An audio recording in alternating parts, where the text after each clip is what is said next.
इस साल आपके सिलेबस में जो टॉपिक है, ये सारे क्वेश्चन जो आपको शो कर रहा है, ये सब आपको सेमेस्टर में आ चुका है।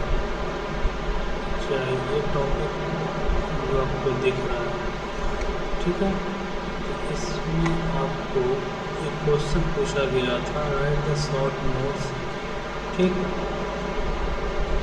On absolute gauge and vacuum pressure using figure, ठीक है।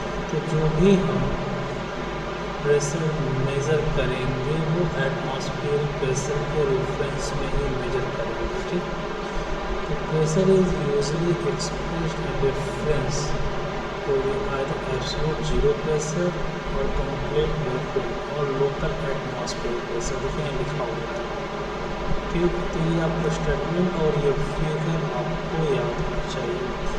खासकर आपको इस साल आपका ऑब्जेक्टिव पेपर है, तो आपको इस ऑब्जेक्टिव पेपर में आपको ये ध्यान देना है कि आपको ये डायग्राम याद हो कि vacuum pressure, local pressure, absolute pressure से ऊपर वैक्यूम है, फिर वैक्यूम से ऊपर जो होगा क्या है, गेज प्रेशर कहाँ पे लाइन करेगा, ये सब आपको इस डायग्राम से देखना पड़ेगा, ठीक। इसके बाद ये जो एब्सोल्यूट प्रेशर क्या है, it is difference between the value of pressure and absolute zero pressure, जो डिफरेंस होगा प्रेशर का एब्सोल्यूट जीरो प्रेशर और प्रेशर के बीच में, ठीक है, इसे एब्सोल्यूट प्रेशर बोलेंगे। उसके बाद आपका गेज प्रेशर है, it is difference between value of the pressure and local atmospheric pressure, जो गेज प्रेशर कहलाएगा। तो इस फिगर को आप याद रखिए, फिगर को अगर याद रखेंगे तो आप लिख सकते हैं। ऑब्जेक्टिव क्वेश्चन आपको यही से बनेगा। मैं थोड़ा सा एक फिगर और आपको दिखाना चाह रहा हूँ, एक मिनट मैं आपको दिखाता हूँ।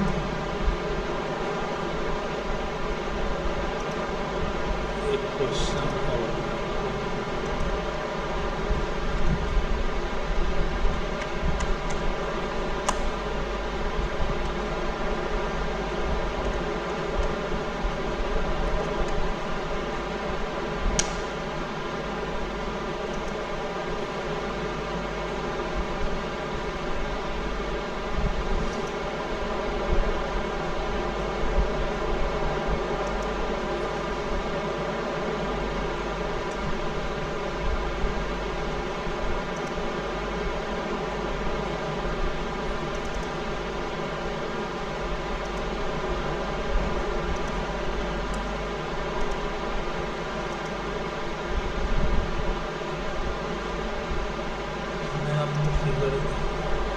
और सर्च कर रहा हूँ, मैं आपको फिगर दिखाने के लिए कि आपको खोजना ना पड़े।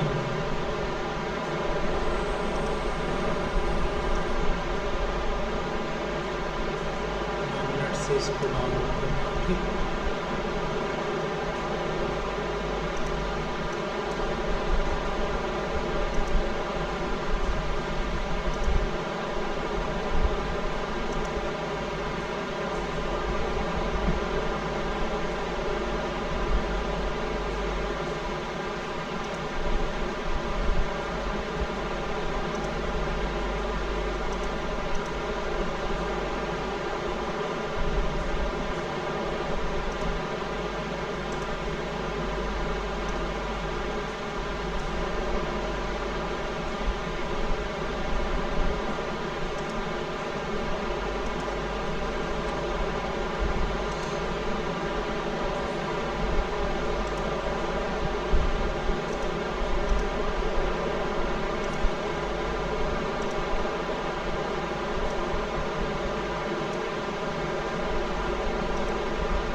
इस फिगर को देखो,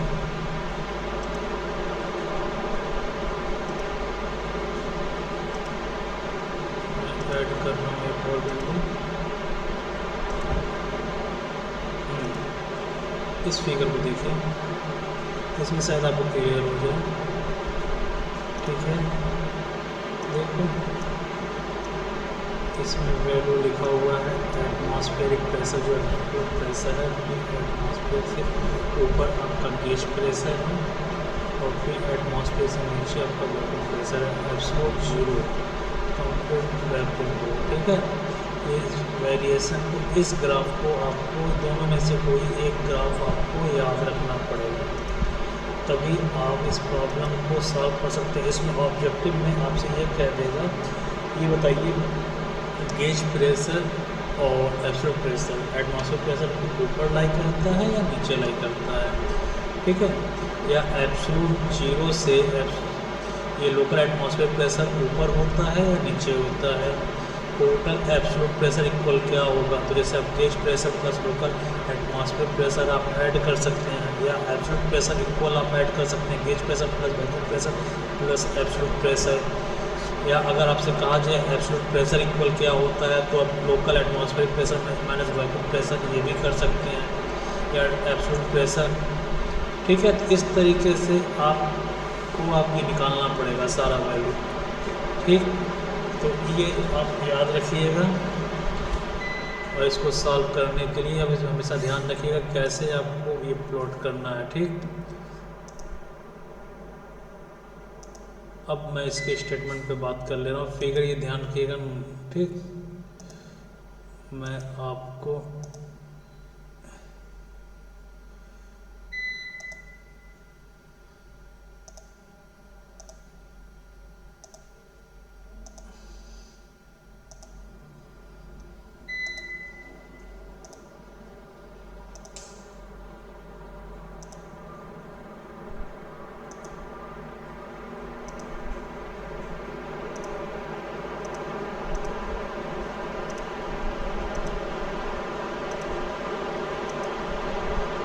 ठीक है, अब आप इसको देखिए और इससे कोशिश करिएगा सारा कुछ। स्टेटमेंट तो इस बार पूछना नहीं है, तो आपसे केवल ये फिगर के बारे में पूछ सकता है।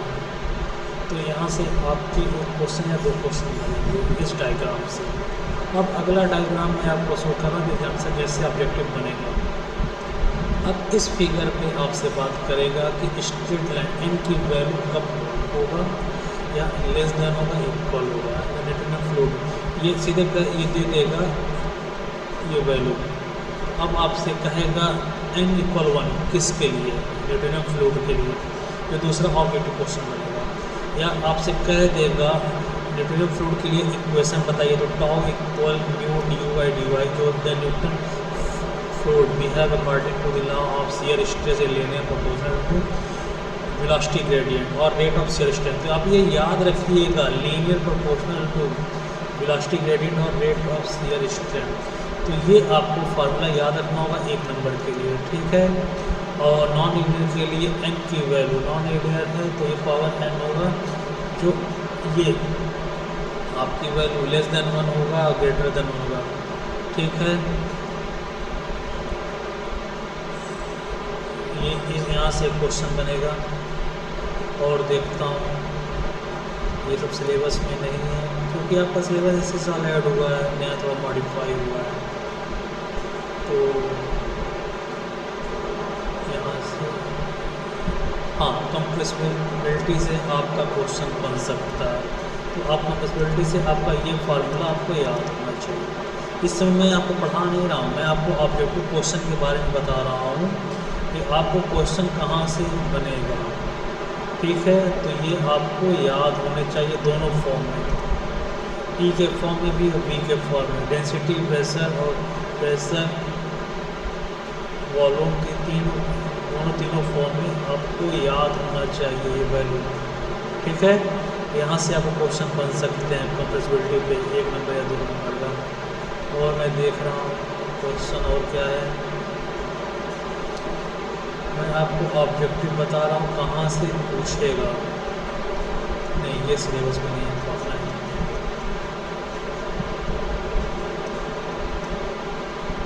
डेंसिटी का यूनिट तो आपसे पूछ ही सकता है।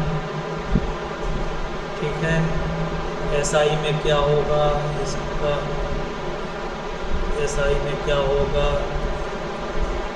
ठीक है, CGS में क्या हो सकता है, या स्पेसिफिक डेंसिटी या स्पेसिफिक वेट, या इसको कैसे डिनोट करते हैं। इस फॉर्म में ये फार्मूला जो आपका इस प्योर वाटर का 4 डिग्री सेल्सियस मैक्सिमम डेंसिटी होता है, ये याद रखिएगा जब भी न्यूमेरिकल लगाएंगे तो बेटे पूछेगा 4 डिग्री सेल्सियस पे होता है, ठीक है, जो आप 1000 रखते हैं वैल्यू। और क्या है, डायनामिक विस्कोसिटी, ये आपको याद होना चाहिए, ये डिफिनीसन आपको हर हाल में याद होना चाहिए इन सब के। और 1 स्ट्रोक इक्वल ये पूछ सकता है, 1 मीटर स्ट्रोक इक्वल ट्वाइस होता है डायनामिक विस्कोसिटी का 1 ट्वाइस, या 1 न्यूटन सेकंड पर मीटर स्क्वायर इक्वल कितना होता है, 1 ट्वाइस या 10 ट्वाइस, याद रखिएगा, ठीक है। यहाँ से ऑब्जेक्टिव जितने भी बता रहा हूँ सारे ऑब्जेक्टिव क्वेश्चन हैं, तो आपको ऑब्जेक्टिव पॉइंट ऑफ व्यू से इसको सॉल्व करना है।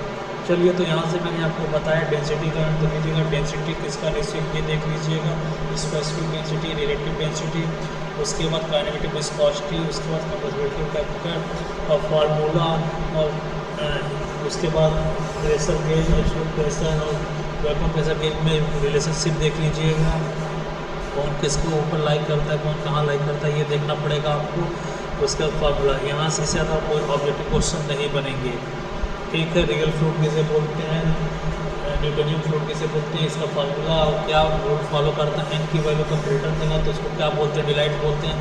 इस तरह उसका फ्लूइड का नाम यानी लेस देन होगा, क्या होगा, प्लास्टिसिटी के लिए क्या होगा, ये सब आपको जानना पड़ेगा। तो ऑब्जेक्टिव क्वेश्चन आपके यहाँ से बनेंगे।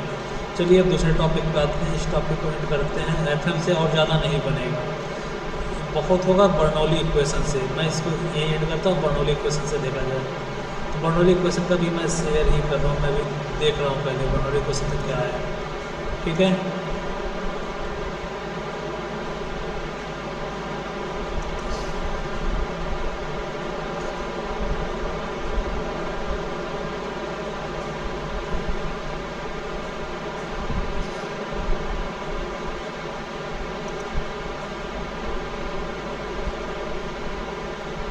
अब आपका ये क्वाड्रेटिक इक्वेशन से भी प्रॉब्लम पूछे जाएंगे, देखिए। तो क्वाड्रेटिक इक्वेशन के भी आपके फार्मूले या डिस्चार्ज का भी पूछा जाएगा। तो डिस्चार्ज का फार्मूला क्या है, ये भी यूनिट क्या है, मीटर क्यूब पर सेकेंड, ये सब आपको याद रखना पड़ेगा, न्यूटन पर सेकेंड या केजे पर सेकेंड। तो यहाँ से ऑब्जेक्टिव आपका ये बनेगा। क्वाड्रेटिक इक्वेशन इनकम्प्रेसिबल अगर रहेगा तो आपका डेंसिटी कांस्टेंट रहेगा, ठीक है। ये आपका क्वाड्रेटिक इक्वेशन आपको फॉर्मूला ये किस पे वर्क करता है, mass conservation law of conservation, principle of law of conservation of mass पे वर्क करता है, ठीक है। और ये A1 U1 equal A2 B2 constant होगा, ठीक है। ये 2D के लिए है। फिर आपका आ जाएगा न्यूमेरिकल, तो छोटे छोटे न्यूमेरिकल हैं, इसको भी सॉल्व किया जा सकता है, ठीक। चलिए अभी सॉल्व कर रहे हैं, तो आप न्यूमेरिकल आपसे पूछ सकता है, सेम उसी क्वाड्रेटिक इक्वेशन पे वर्क करेगा, ठीक। ये दोनों न्यूमेरिकल भी सॉल्व किया था। और क्या इक्वेशन बन सकता है, बहुत ज़्यादा नहीं, क्योंकि सिलेबस आउट ऑफ सिलेबस ये सेकेंड ईयर का है ना, अभी आपने ऐड किया इसलिए बहुत ज़्यादा आपका दिख रहा है। चलिए अब सॉल्व करते हैं कुछ न्यूमेरिकल, आज का वीडियो यहीं एंड करते हैं। कुछ न्यूमेरिकल इस सेमेस्टर पूछें उसको सॉल्व करेंगे।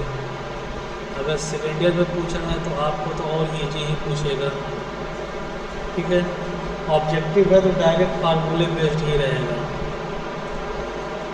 कॉन्सेप्चुअल ज़्यादा नहीं रहेगा, क्योंकि फर्स्ट ईयर में ज़्यादा हाई फाई न्यूमेरिकल नहीं देगा, मतलब डिफ़िकल्ट लेवल हाई नहीं होगा, कहने का मतलब ये है, ठीक। चलो आज का टॉपिक एंड कर रहे हैं, दूसरा क्वेश्चन देखते कुछ न्यूमेरिकल,